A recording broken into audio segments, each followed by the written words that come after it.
Merci d'être avec nous sur Europe 1. La suite du journal d'Hélène Zellani. La Turquie retient son souffle jusqu'au 28 mai prochain. Oui, date du second tour de la présidentielle qui opposera le président sortant, Recep Tayyip Erdogan, au social-démocrate Kemal Kılıçdaroğlu.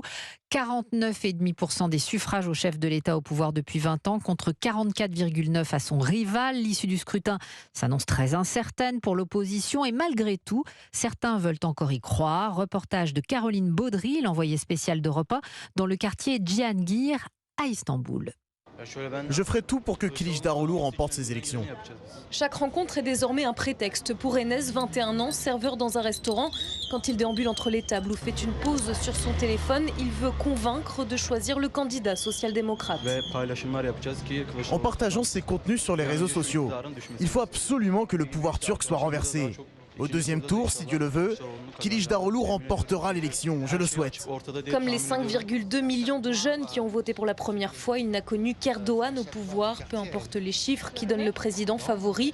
Müge s'installe, elle, en terrasse, au soleil, confiante. D'après ce que j'ai vu à la télévision, notre candidat de l'opposition est bien placé. Il a fait un bon score. J'attends avec impatience le second tour. J'ai de l'espoir, affirme la jeune femme, elle qui compte sur la centaine d'avocats et de citoyens chargés de veiller à la sincérité du scrutin. Istanbul, Caroline Baudry, Europe 1. Et ce soir, le président américain se réjouit de travailler avec le vainqueur de l'élection, quel qu'il soit.